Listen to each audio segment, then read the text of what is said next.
الله الرحمن الرحيم يا قوم لكم الملك اليوم ظاهرين في الأرض فمن ينصرنا من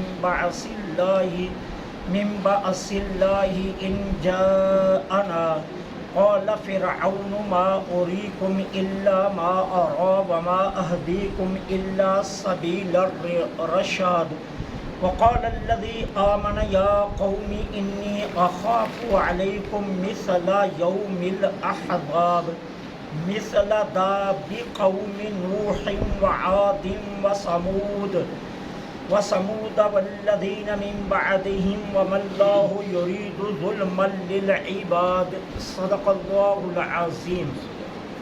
یا قومی، اے میری قوم، لکم الملک الیوم، آج حکومت تمہاری ہے، ظاہرین فی الارض، اس زمین مصر پر تم غالب ہو. فمن ینصرنا، پس کون ہماری مدد کرے گا؟ من باس اللہ ان جاءنا، اگر آ گیا اللہ کا عذاب. قال فرعون، کہا فرعون نے، ما اریکم الا ما ارا، میں تمہیں نہیں دکھا رہا راستہ مگر وہی جو میں خود دیکھ رہا ہوں. وما اہدیکم، اور میں نہیں تمہاری رہنمائی کر رہا، الا سبیل الرشاد، مگر کامیابی کے راستے کی طرف. وقال الذی آمن، اور اس مومن بندے نے کہا، یا قومی، اے میری قوم، انی بے شک میں اخاف ڈرتا ہوں، علیکم تم پر، مثل یوم الاحزاب، پہلے لوگوں کی مثل عذاب آئے گا. مثل دابی، مثل عذاب اس کے قوم نوح، جو قوم نوح پر آیا، قوم عاد پر آیا اور قوم ثمود پر، والذین من بعدہم، اور جو ان کے بعد پر آیا. وما اللہ یرید ظلما للعباد، اور اللہ اپنے بندوں میں سے کسی پر ظلم کا ارادہ نہیں فرماتا. اللہ جل سبحانہ و تعالی نے ان آیات میں اس قبطی بندہ مومن کا جو فرعون اور قوم فرعون سے مکالمہ ہوا، اس مکالمے کو اللہ بیان فرما رہا ہے. اب اس نے جناب موسیٰ علیہ السلام کو قتل سے بچانے کے لیے ایک اور کوشش کی، اور اس کی کوشش کیا تھی؟ اس نے کہا، اے میری قوم، آج حکومت تمہاری ہے اور تم اتنی طاقتور قوم ہو کہ تمہاری ٹکر کی کوئی اور قوم نہیں ہے. آج مصر میں تم ہی غالب ہو، اور موسیٰ علیہ السلام کو قتل کر کے اپنے ملک کا امن چین برباد مت کرو. یہ کام مت کرو ورنہ تم امن کے لیے ترس جاؤ گے، اور میں تمہیں قتل موسیٰ سے روک رہا ہوں. مانتا ہوں کہ مصر میں تمہاری حکومت ہے اور تمہاری ٹکر کا بندہ کوئی نہیں ہے، لیکن یہ کام نہ کرو. اب یا قومی، اے میری قوم، اس کی اس تقریر سے پتہ چل گیا کہ یہ بندہ اسرائیلی نہیں تھا، یہ فرعونی تھا. یہ قوم اسرائیل کا بندہ نہیں تھا، قوم فرعون کا تھا، لیکن موسیٰ علیہ السلام کے معجزات کو دیکھ کر ایمان لا چکا تھا اور سچا مومن تھا. تو اس نے جناب موسیٰ علیہ السلام کو بچانے کی ایک کوشش کی. اب اس کی بات سن کر فرعون نے آگے سے کہا کہ دیکھ، میں تم کو وہی راستہ دکھا رہا ہوں جو خود دیکھ رہا ہوں، اور میں خود کیا دیکھ رہا ہوں کہ موسیٰ کو قتل کر کے اس فتنے کے مادے کو جڑ سے ہی ختم کر دینا چاہیے. نہ موسیٰ رہے گا، نہ کوئی تبلیغ کرے گا، نہ موسیٰ رہے گا، نہ کوئی ہمیں برا کہے گا، نہ موسیٰ رہے گا، نہ کوئی مجھے میری الوہیت کا انکار کرے گا. تو میں تو اس فتنے کو جڑ سے ہی ختم کرنا چاہتا ہوں، اس لیے میں تمہیں وہ دکھا رہا ہوں جو میں خود دیکھ رہا ہوں. یعنی میں نے موسیٰ علیہ السلام کے قتل کا ارادہ اس لیے کیا کہ میں اس فتنے کی جڑ ختم کرنا چاہتا ہوں. اور بالکل یہی بات کفار مکہ نے بھی کہی تھی. ابو بکر کو نہ مارو، عمر کو نہ مارو، الیاذ باللہ رسول اللہ کو شہید کر دو، بات یہیں ختم ہو جائے گی. یہ سبھی خود تتر بتر ہو جائیں گے. جب مرکز ختم ہو جائے گا تو یہ خود ہی تتر بتر ہو جائیں گے. اور یہی وہ سازش تھی اہل مکہ کی یا کفار مکہ کی کہ جو احد میں آقا کریم کی شہادت کی جھوٹی خبر پھیلائی گئی تھی. جب انہوں نے دیکھا کہ مسلمانوں سے ہم جنگ جیت نہیں سکتے، اگرچہ وقتی طور پر یہ زخمی ہوئے ہیں ہماری باہر لوٹ کر آنے کی وجہ سے، لیکن حیران کن بات ہے زخموں سے چکنا چور ہیں پھر بھی تلواریں لے کر کھڑے ہو گئے میدان میں لڑنے کے لیے.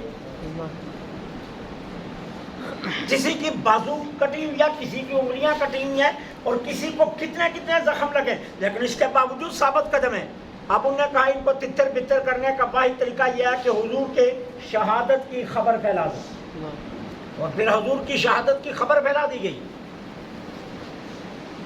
اور مسلمانوں کے لیے یہ خبر اتنی بڑی خبر تھی کہ مسلمانوں کے حواس باختہ ہو گئے. پھر عمر بن خطاب میدان میں آئے، کہا اوئے واپس لوٹ آؤ، میں رسول اللہ کے خیمے کے باہر کھڑا ہوں، اللہ کے رسول بالکل صحیح سلامت ہے. اور پھر صحابہ دوبارہ ثابت قدم ہو گئے اور کفار کو میدان احد چھوڑ کر جانا پڑا. یہی بات فرعون کی قوم کے اس مومن نے کہا تھا، لیکن فرعون نے کہا میں جو چیز دیکھ رہا ہوں وہی تمہیں دکھا رہا ہوں، اور میں تمہیں کامیابی کا راستہ بتا رہا ہوں، اور کامیابی کا راستہ کیا ہے؟ موسیٰ کو قتل کر دو، یہ فتنہ ختم ہو جائے گی. اب اس بندہ مومن نے پھر اس مکالمے کا جواب دیا. قال الذی آمن، کہا اس آمن مومن بندے نے، یا قومی اے میری قوم. اب پھر وہ قوم کی نسبت اپنی طرف کر رہا ہے. انی اخاف علیکم، میں ڈر رہا ہوں تم پر، میں ڈر رہا ہوں تم پر مثل یوم الاحزاب، جیسے پہلی قوموں پر عذاب آیا تم پر بھی آئے گا. اب پہلی قوموں پر عذاب کیوں آیا تھا؟ انبیاء کی تکذیب سے. تو معلوم یہ ہوا کہ وہ بندہ مانتا تھا کہ موسیٰ سچے نبی ہیں، ان کی تکذیب سے عذاب آ جائے گا تم پر.